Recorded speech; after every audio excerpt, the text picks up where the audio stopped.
gentlemen, it is Sunday, August 9th, 2020.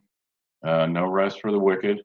Uh, Tim Moody from Pan Global and I are going to have a little sort of conversation about what he's doing right now. What's changed? I mean, if you follow the story, you know that Pan Global has been trading very well. They just raised a bunch of money. They're about to be active again.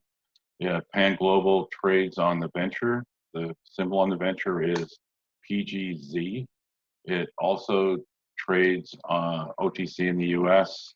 The symbol is PGNRF, although the vast majority of the trading is on the venture. I got to say, it's been a bit of a change in mood since you and I talked about a month ago on Zoom, Tim. I mean, I know then it was a bit of a struggle. You were working on this placement. You were doing all kinds of meetings, having some success. There were guys like me that put their hand up early, but I mean, things just seemed to suddenly shift about 3 weeks ago. And suddenly you were the talk of the town. Everyone decided they couldn't live without your stock. You were increasing the placement, then increasing it, and then increasing it again. You know, what happened? Do you have any sense of why you had this big, almost seismic shift in the way the market viewed your stock? Yeah, well, I think there's probably two or three factors here. One is that yes, both myself and some of the directors, Patrick Evans, Patrick Downing, so we're all talking to quite a lot of people, both prior to the financing and then during the financing. So I'm not sure how many Zoom meetings and presentations I gave, but it was a lot. And then we slowly but surely we start to get some interest from say bigger investors, Right. and I think the penny started to drop here. That actually what we've got here could be quite significant. It's yes, it's early days, and we've got a long way to go. But it's recognizing one of the projects is in elephant country. Yeah. The scale of the targets that we're testing at say La Romana is pretty big. If we're looking at something over 2 kilometers long, so something pretty sizable if that's all got copper with it. And then the recognition that this is just one of half a dozen big gravity anomalies, and we've only tested one of these so far. So what does that mean for the bigger picture here? So I think it was recognition that actually this could be a sizable deposit. At least the potential is there, and then that we might be onto a camp of deposits in an area that's demonstrated itself has a strong pedigree for big VMS deposits. So that was one side of it. Yeah. And then and that we're about to drill. We've got no shortage of drill targets. And then the other side was I think the timing's been good. We've been I guess we've seen that sentiment change starting with the gold companies, and now we seem to be benefiting from that as well as companies as investors start to look for other new resource stories. Okay, and that's I think it's a point that deserves some deserves a little bit more elucidation, and that's that when you look at these VMS systems, normally the big VMS deposits are rarely one deposit. They're actually normally a group of deposits, on the same stratigraphy where a company has chased down several individual zones. I mean, they're all part of one large system that was created when the undersea volcanism was going on, but it's not literally one single deposit. And yeah, when you look at La Romana, especially, and when you add El Angeles to it, and I'll note that larger exploration license, it'll probably be a few months before all of the bureaucrats are done doing whatever it is they have to do to make it official. But that's not going to hold anything up because you've got hundreds of kilometers of drilling you can do just in and around La Romana before you're anywhere near done testing that. But when you look at that whole thing, I know one thing that I was talking to one of your directors about something else a couple of weeks ago, and one thing that really keyed in for him that he mentioned to me. He said, you know, when he's he said Tim has obviously done lots of presentations to the board, but he said one thing that he said it really kind of jumped out at me last time was this Exxon hole on the new license that you've mentioned a couple of times. It's on some of your maps, but what that means potentially about the scale of the bigger mineralized system. Yeah. Can you touch on that? Yeah, so that it was actually Exxon's last drill hole in the area, and they did it in about 1985, and 9.5 meters at about 1.5% copper. It's on the edge of a gravity anomaly. Now that drill hole is about 4 kilometers from where we've been drilling. Right. So in between where La Romana and this old Exxon drill holes, we have another 4 or 5 other large gravity anomalies.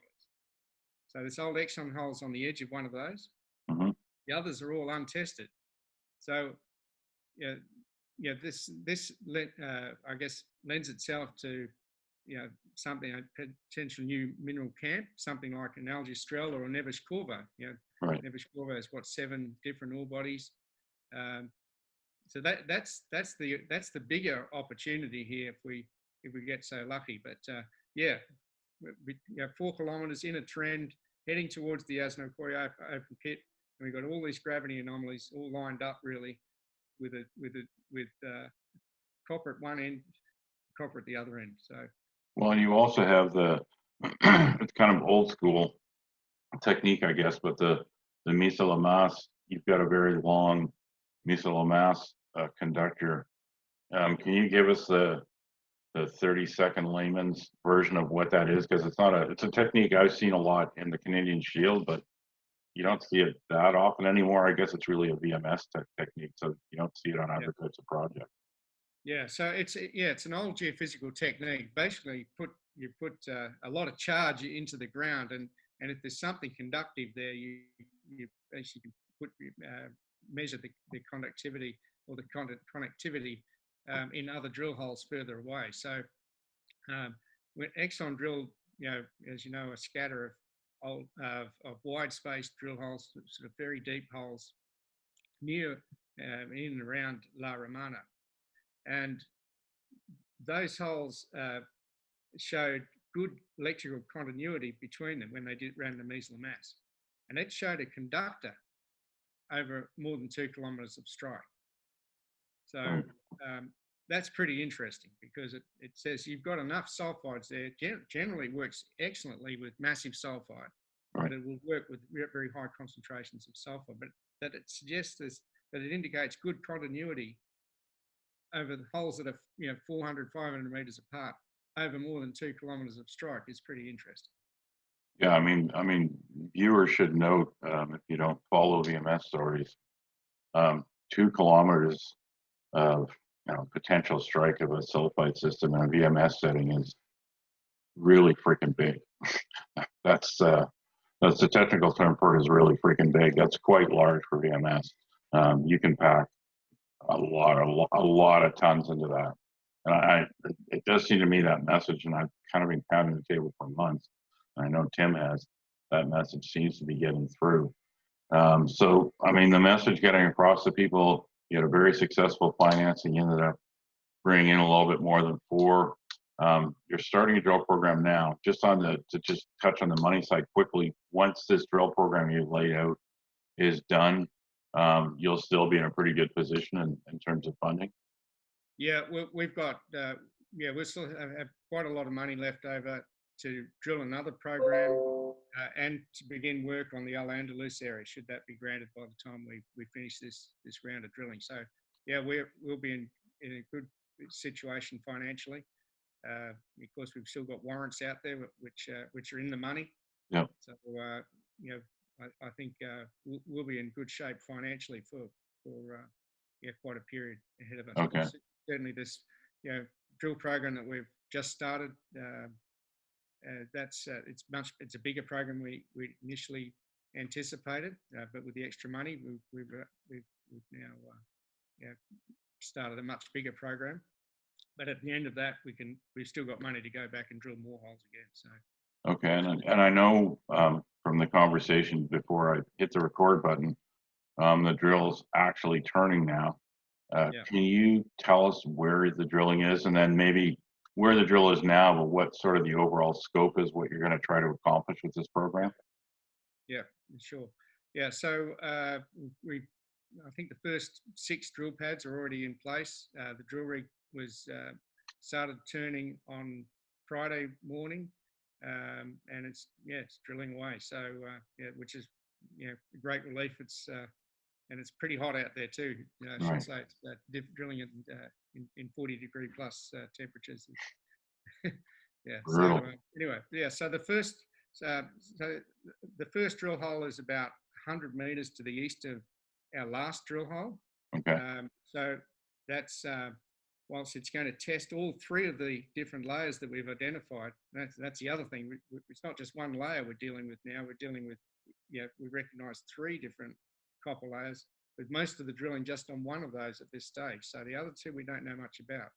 But anyway, so this drill hole will pass through all 3 of those layers. But really, we're targeting the lower conductor, the eastern conductor, which I've shown in previous presentations.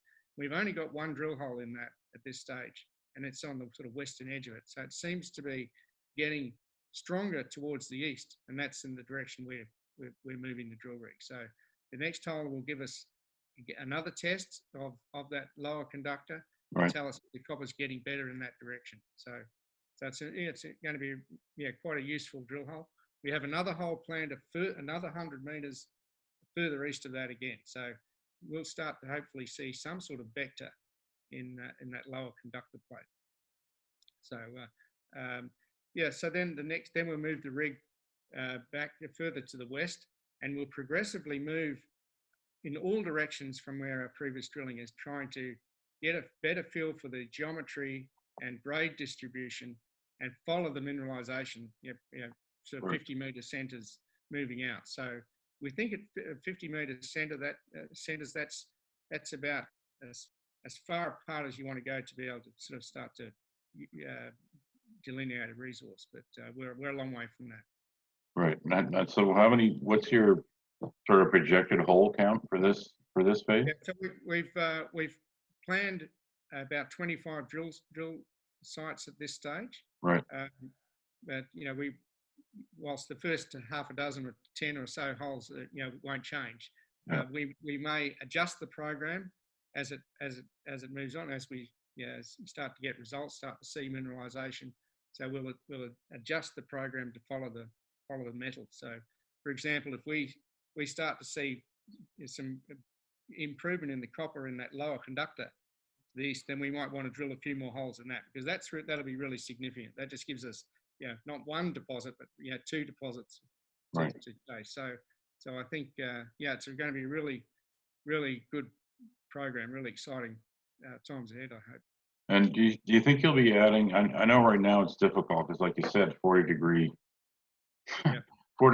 plus temperatures, which is almost unimaginable. And I know this time of year in that part of Spain, you got to be careful because the forest fire risk is extremely high.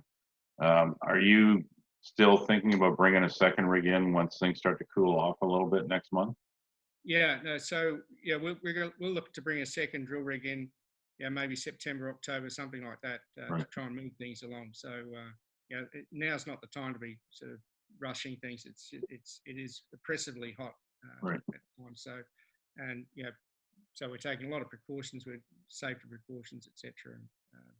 Now, one thing that's been really useful, obviously, and you've used it to target drilling and increase the overall size of these targets. You've done a lot of downhole. Is the plan to sort of keep doing that? Like every time you get a few holes done, you'll bring the geophysicists back in to drop the probes down? Yeah. So we'll, with the outer holes, we'll try and expand that zone, because it does give us some direction which way to go. So so we get to perhaps not every drill hole as we've been doing, but the outermost holes we'll definitely look to do more downhole EM and try and expand and see which direction the metal's going, see if there's any improvement or otherwise of the conductor.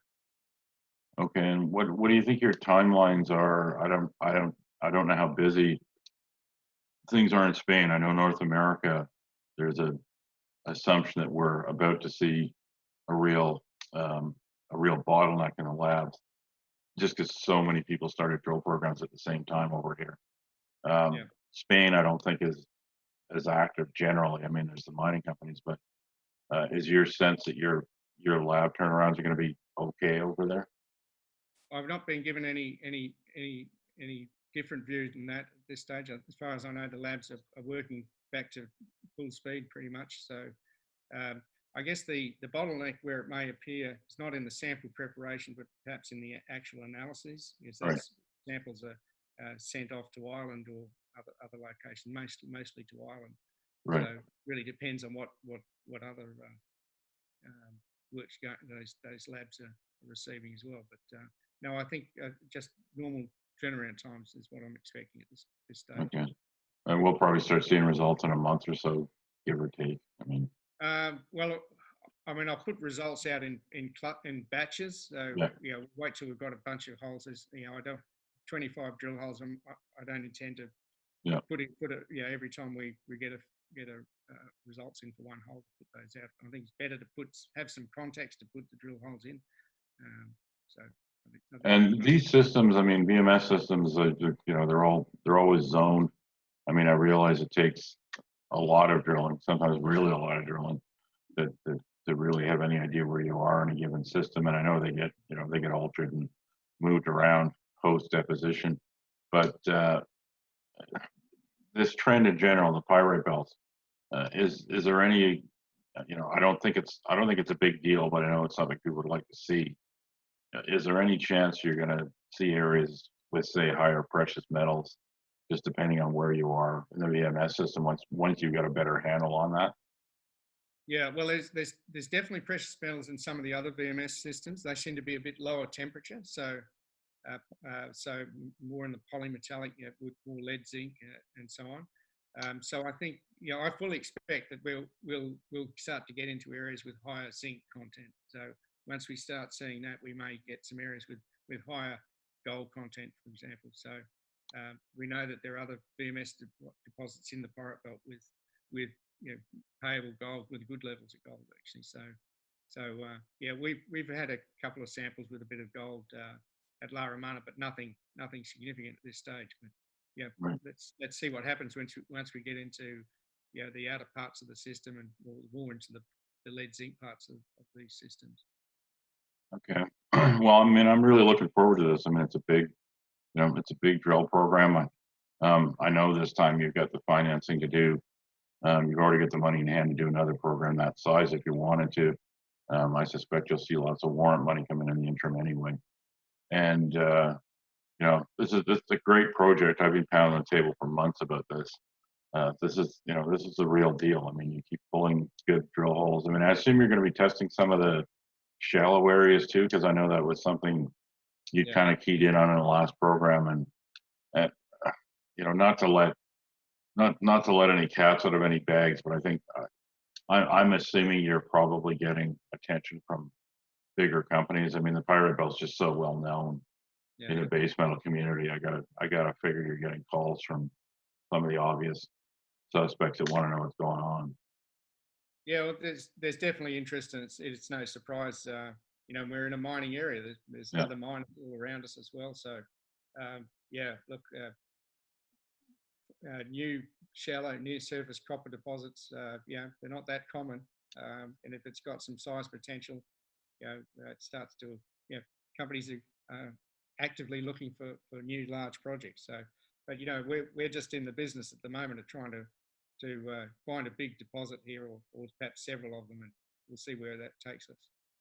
well, and I think it's worth pointing out too that people that don't know the mining sector there, they hear Spain and they kind of go, oh man, that's going to be really tough when it comes to permitting and stuff. But the truth of the matter is, your project is smack in the middle of a mining area, like an active mining area. Yeah, no, it's a mining area. I mean, the town nearby was, I guess, lived off the mining. The town's right on the edge of the Asnaquia open pit where Boliden were mining, and now Group of Mexico are there. So yeah, this is a really active mining area. It's where most of Spain's mining industry is. 40% Right. of mining industries in Andalusia and mainly in the Pirate Belt. So yeah, it's a good location. Okay. I think that's enough for today. Maybe once you start getting results back, we'll maybe do another call and have some updated maps and stuff. This is a story I've been kind of alone on for quite a while, which I'm fine with. That happens, and I don't really care if it's working. I'm fine to be alone on a story. But I think you've proven that you know how to find these VMS zones. You've found 2 or 3 of them at least. You're going to be doing a lot of expansion drilling here in this phase. Lots of results. You're really well funded now. You don't have the finance overhang that you had for a couple of years ago. That's gone now.